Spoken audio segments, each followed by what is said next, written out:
The impossible against Dignitas. Apparently Jack to himself, cut down by Arsenal across the middle of the pitch. Scrub, gotta do it without touching the floor. It's gonna take a hard pinch. Apparently Jack is muscled out. Spacestation gonna reach the top of the mountain.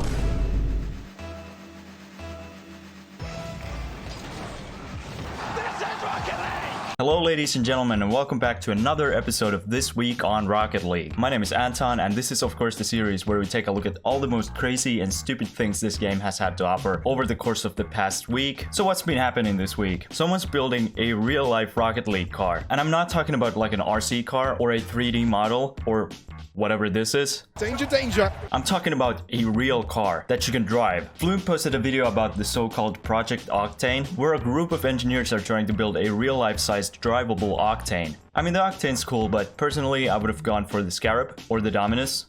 Wait, no, that already exists. No, but for real, this is such a cool idea. Can you imagine driving an Octane in real life? Next, we just need to hit up Elon Musk and get some rocket engines on that. I feel like that would actually be something he would do. Their plan is to get it done before the World Championships in July, so they could show it off to everyone there. Of course, they are building a literal car, so they might not get it done by then. But if you'd like to help them out, they have a GoFundMe page that I'll link in the description. But talking about RLCS events happening in North America, the Winter Major kicked off this week in Los Angeles. The atmosphere was absolutely electric, as it was the first LAN event in North America in over 2 years. However, just before the event started, we got some sad news regarding Sandrock Gaming. Apparently, they were unable to get visas to travel to the US, and therefore they couldn't participate in the major. They were awarded 120 points, which is the equivalent of placing in the last 4, which is better than nothing, but it's still really unfair, and they could have gotten so much farther in the tournament. Also, completely unrelated to this, but Sandrock CEO Civic announced that he is stepping down from the post on Twitter this week. This man is such a legend in the Rocket League scene. Good luck to him in all his future endeavors. The first day of the event was played yesterday, and oh boy was it crazy. In Group A, version 1 went 2-0 after beating both FaZe and Team Queso. One of the players going absolutely crazy right now is Beast Mode, who had to take a break from Rocket League last year, but has been an absolute beast since he came back this split. Just look at this insane recovery in Game 1 against FaZe Clan. On the back wall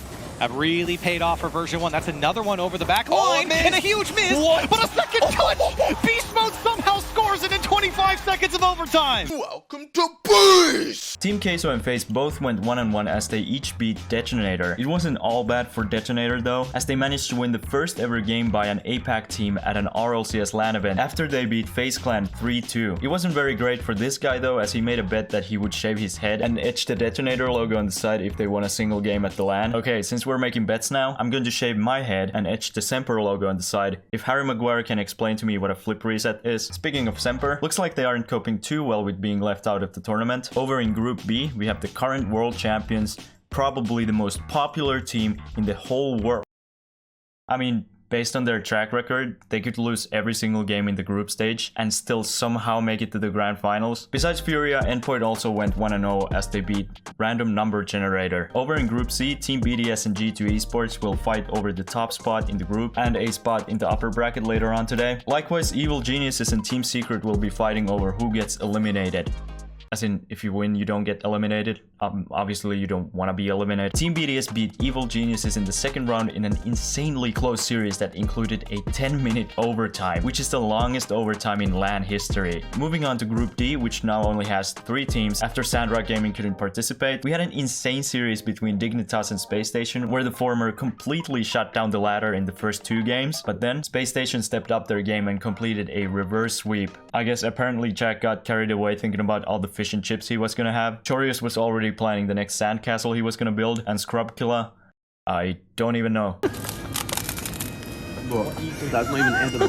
This series was absolutely bonkers. The SSG pros were going wild during the last few games of the series, like Reddles, who woke up that morning and chose violence. Prime shooting position and stuff it. He's feeling himself.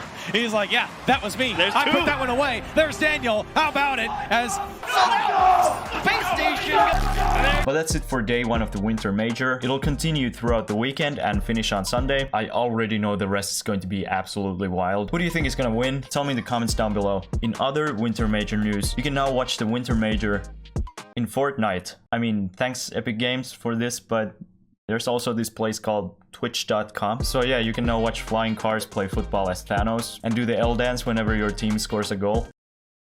This is a weird timeline. But moving on to other esports news, Twitch Rivals was also played last week. Well, it's been like 8 days, but hey, let's not nitpick. Over in North America, Team Lethamyr came out victorious. A team that for the first time didn't include Athena. I mean, I guess she can't win if she isn't even invited. Over in Europe, Team Gregan beat Team Kaylee in the finals to win the $7,000 cash prize. We're back talking about college carball, and this time the North American East Conference has completed the first ever cycle of suck. If you don't know what that means, it's that Northwood White lost to Oakland, who lost to Indiana, who lost to Akron, and it does like a loop. Pretty impressive for a 16-team league. And lastly, we're back with keeping up with the Vitalities, and this time the team has made Radosin their primary target to replace Fairy Peak. It's crazy to see Fairy Peak depart from the team after being there for over 4 years at this point, but what do you guys think about this move? Will we see a Team Vitality comeback in the spring? But that's gonna be it for the esports segment this week. Of course, I will do a full recap of the Winter Major next week, so stay tuned for that. But now you already know what time it is.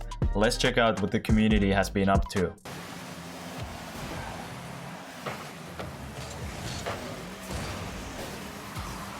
I think I've seen everything now. Reddit user LeeDV8 scored one of the weirdest goals I've ever seen in Rocket League. They managed to get a flip reset off of the opponent's car and then scored with it. I didn't even know that was possible. But then again, let's not ignore the fact that you kinda stole your teammate's ball, but then again, I guess you did score, but I guess you wouldn't have scored if you didn't ball chase. But also, it didn't really look like your teammate had it. But then again, you wouldn't have scored if this totally random super rare thing didn't happen. RiseOfTheFlutes got one of the craziest pinches I've ever seen.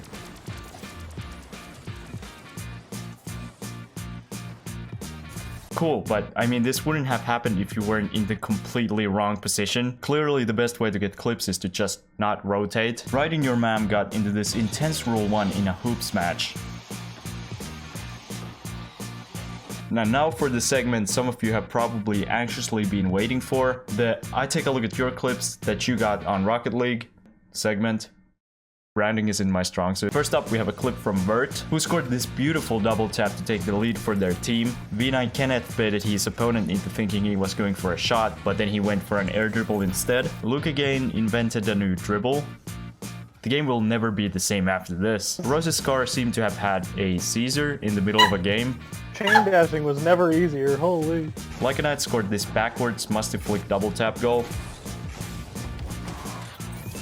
I mean, personally, I do at least 5 of these every day first thing in the morning. Yuban32's opponent doesn't seem to realize that in order to move the ball, you actually have to touch it. And as always, if you want to submit your own clips, you can do so by joining my Discord server from the link in the description. But that's gonna do it for today's episode. Hope you enjoyed it. Tune in next time when we're going to recap the Winter Major. I'm going on holiday in Germany on Tuesday, so I'm gonna be sitting on my computer all day on Monday. So please like, subscribe, comment, share, follow me on Twitter. I'll see you guys later. Bye.